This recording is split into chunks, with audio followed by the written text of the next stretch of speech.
Hey, what's up, guys? Sam here, and I'll be doing the free video for Friday, April 17th, 2026. So, another week is almost in the books, but this has been a very strong week. Actually, very strong set of 3 weeks, with today being kind of the third week topper, if you will. So, let's do what we always do in this video. I have a good idea of what I want to cover with you guys, and there's going to be more that I want to cover with you in this video than usual, but I'm going to do it faster. So usually I try to kind of give you the slow walk through the indexes based on what I just saw in the premium video that I made for the Mastering the Trade Room. Instead, I'm going to kind of just cover as much as I can, but we're going to do it a lot faster. So let's see if I'm any good at that. Usually I say that and then I drop a 30-minute video on you. So let's try to control for that. Let me start by saying this. My video from last week was titled Sunshine and Rainbows Until OPEX. Today is OPEX. I would say that whatever we have gotten in the last week is something bigger than sunshine and rainbows. I don't know what that would be. Maybe solar flares and sparkly unicorns, perhaps. So we'll see what happens in the next week. I think this week was telegraphed to be up, but I did not certainly expect a new all-time high. So there's a lot of calculus that has changed, and I'm going to show you all the pieces that I see that have changed that actually imply that something else could be occurring.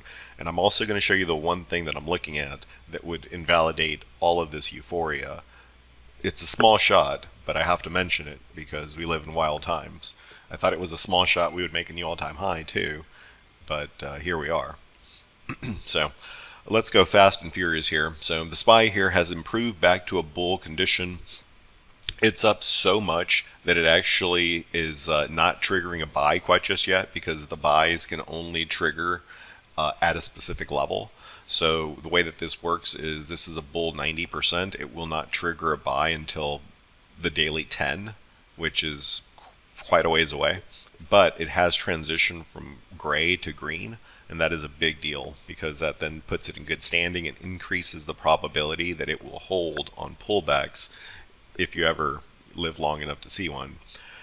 The weekly chart, of course, has improved tremendously, and we're trading at all-time highs. So as a good friend of mine, Henry Gamble, likes to say, there's nothing bearish about a new all-time high.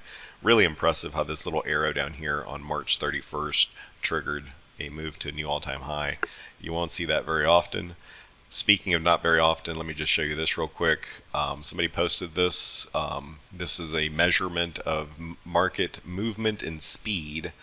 And the other day in the room, I said that this was about a 99.5 percentile aggression market, meaning that out of all the times that I've traded, 99.5% of the time, the market has not been this aggressive. Somebody actually ran the numbers, and it turns out it's actually 100%. So for what that's worth, this week and basically the last 2 weeks have been relatively historic. Actually, the last 3 weeks have been actually historic, and not just historic in the form of like, oh, this is on the fat side, this is on the other end of the bell curve. It's at the tippy end of the of the bell curve on this side. So really, really, really impressive, historically impressive, and just had to show you that little bit of the stat. Let's go to the Qs next. We got a lot to get through, and I got to speed up. Don't worry, everything is going to be quite easy to understand, I believe. So the Qs here look exactly the same as the SPY, just maybe a little bit stronger. Of course, they're going to look very similar. The only one that's really different is if we go to the IWM. The IWM as of last week, if you guys recall, was already showing a max bull on the weekly chart. And then today, of course, we get the continuation of that max bull. So new all-time high here in the IWM. By far the best index on a weekly basis. On the daily basis, the rest of the indexes have caught up to it. But if you're looking for maximum edge, and I don't say this easily because I don't really like the IWM, just because of the way it's constructed, this one actually is the best index. So just something to note there. But all three indexes, just to put a point on this, are in good standing. They don't have any pullbacks, which is the last missing piece. I'll maybe end the video with what I would look for to potentially reverse this. I think it would take maybe 50 nuclear bombs to reverse this price action. But I'll show you specifically on the charts what I'm looking for. Let's move over to IGV. This is going to be software, so I'm just looking at this as a snapshot for software, which has been a good part of the market that's just been wrecked. And I just want to show you a signal that developed as of Monday on this thing, which is a key thing because this is going to be things like Microsoft and Palantir. Oracle is another big one. And so this one you can see for yourself on by the indicator that it was just giving non-stop sells, right? It was just like sell everything you got, sell, sell, sell, sell, sell, sell, sell. And then as of Monday, it actually gave a buy signal, right? And I don't necessarily think this is done, right? This could use a pullback like anything else, but I think you have to target that relatively new or current swing high, and then you have to have a conversation there right around 88 to see if this can break out or not. The implication is that it will, but the key thing I just wanted to point out here is, one, the importance of the software sector from just in terms of moving the indexes. If you have Microsoft going up instead of down, Oracle doing the same, that helps big time. And as of Monday, this triggered a buy on the IGV. If we look at Bitcoin here, and we almost never look at Bitcoin in this video, but let's look at it. And when I show you this stuff, it doesn't necessarily mean go trade it, although at this point it is tradable to the long side where it hasn't been for months. I show you this just as little pieces from the big video that I did with the Mastering the Trade Room, that things from a risk perspective, risk on, have changed, right? So Bitcoin here, same thing, right? It looks a lot like software. Kind of funny, because it is software to some degree. Right, nothing but sells, and this one triggered a buy last week actually. So this one triggered a buy before Microsoft or software. So again, could you go trade Bitcoin now? Now is the best time in the last many months. But again, really the reason I show you this is just as pieces that the bulls have in their corner. Another one is going to be transportation. So that's going to be, honestly, this one surprised me. I hadn't looked at transports in a long time, and it was bullish even before this week. You can see there by the buy signals. And so while the market was unhappy, low key, and I wouldn't have thought this, at least. I don't know, maybe if you would have, but I would not have thought transportation would be doing as well as it has. But even when the market was down, it was still holding up relatively well.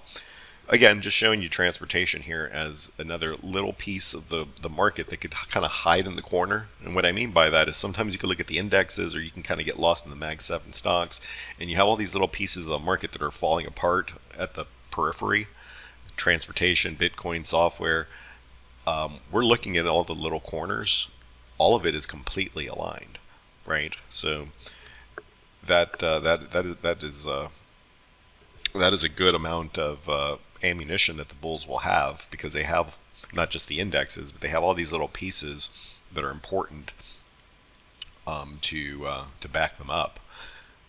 Looking at HYG again, always just mark off 80 on your chart on HYG. Chances are you're never going to trade it. I haven't traded longer than I can remember, but 80 above 80 is going to be bullish, and below 80 is going to be bearish. And so this is going to lean in the bull side as well. I wouldn't call this a small corner. This is a much more important part of the market. I kind of view this as a pillar of the bullish case. And again, just keeping it simple, is it above 80 or below 80? It's above 80 by a good margin. That is a pillar of strength under the bulls on HYG as well. And then the last one's going to be oil. So if we look at oil here, this thing actually gave me a sell signal a couple days ago, which was probably a good indication the market was going to go up. Now, did I know that oil was going to crash 10% today and that the market would make 100 new all-time highs? No, I did not. But same thing here on oil, right? It gave a bunch of buy signals before the war. I mean, huge. Markets are doing things that I don't think most would expect. Like when I actually traded this pretty well all through here, but I got out like here, right? I was like, oh, that was a good move. Little did I know how far things could go. So we kind of live in a time now where you really have to expand your mind a little bit and say, okay, this is what I would normally happen, but multiply that times 5, and that's what's possible nowadays. I show you this again just as a piece of pieces of things that the bulls either have or they don't have. And with a sell signal here on oil, after all of these beautiful buy signals, the bulls have this as well. So let's put all the pieces together. Actually, you know what? I owe you one stock pick. It's one that Henry has been talking about in the room a lot, and I finally got around to looking at it. I was like, he's sure talking about Cisco a lot, and I never looked at it. And so I finally got around to looking at it this week, and I can see exactly why he's looking at it. It's one of the most elite weekly setups you're going to see in terms of a weekly chart that's absolutely perfect from a score perspective, from an indicator perspective. You can see it yourself. Is going to be right there, right? That squeeze histogram is perfect. It almost looks identical to this squeeze before you kind of got a nice little pop. It's not that extended. You know, I started talking about this one yesterday when it was like right here. So this one isn't as crazy extended as everything else. It does need a pullback, obviously, like anything else does. But keep it on your radar because I have not seen a weekly chart that looks this good with a squeeze, right? This chart, this weekly chart is, I could print this out and post it on my refrigerator. It's that good, right? Every signal is one directional, and even on dips, all it does is re-trigger that buy. And then, of course, you triggered the buy a couple of days ago here on that candle on Cisco. So there's going to be the stock pick for you. I would play it through call debit spreads just because the IV is a little high. So you might as well sell some ridiculous call that's out of the money. So even if you do like the at the money and then like the 95s, I would just try to take in some premium from selling some upper call. You can always do bigger size and approximate calls, but just be careful because the last time that I looked at, yesterday when I looked at this, the IV was at 90 and now it's at 82. So you're losing a little bit of IV from the calls, even though you're up on the day. Right, so you can get around that just by turning it into spreads, and then that way, if this IV goes to 70 next week, which is still pretty high, and let's say price goes up, IV goes down, the spreads will still do fine, right? So just wanted to bring you one stock pick there that is rather elite, and credit where credit is due. I got this idea from Henry after not looking at it for like a week. So let's put all the pieces together. We looked at the indexes, we looked at SPY, QQQ, IWM. All of those tell us the same thing. Those are kind of the big visible things, and then you have things underneath the surface that we like to look at to make sure that the pillars are holding up the market. Sometimes they're not, but this happens to be one of those times where everything's aligned. You got software that's aligning. That one's not fully aligned, but it's aligning with the buy signal after months. IGV software, that one's in the bull camp. HYG above 80 is in the bull camp. VIX below 20 is in the bull camp. Transports, with the general pattern they have, is strongly in the bull camp. Oil with an 8 handle is in the bull camp. So pretty much everything's aligned. The only thing that could derail things, and I'm going to show you this, but this is a long shot at this point. The only reason I show you this is because I think by most metrics, making a new all-time high in 3 weeks in a once in 100-year way of doing it, going back to this little chart here, literally in the 100th percentile. You've literally never seen this before. That's going to be the title of the video, by the way. And before I show you this, they tell me it's a good practice to do this before, not after. So if you have found the video helpful, do drop us a like and a comment. And if you don't have anything to say, I always ask, just drop us your pet's name or what you're having for dinner tonight. And I don't have a pet, but my mom's cat is named Colt. And what am I going to have for dinner tonight? I don't know what I'm going to have for dinner tonight. So if I were to drop a comment on my own video, I would just say my mom's cat is named Colt. and that would help us out with the algorithm. So if you could do that, I would appreciate it. If not, drop us a like, drop us a subscribe. So let's talk about the one thing that could derail this. So we just covered a lot of things that are really strong. Of course, when you rally 800 S&P points in a straight line in a historical way, everything will look good. So there's no way to spin that in a negative way, especially when you make multiple new all-time highs. The only thing that I'm seeing that could potentially derail this is a break in this pattern that is a mirror image of what has already happened. What does that mean? There's your high. I think we can all agree on that. There was your high, I should say. Here was your key low, right?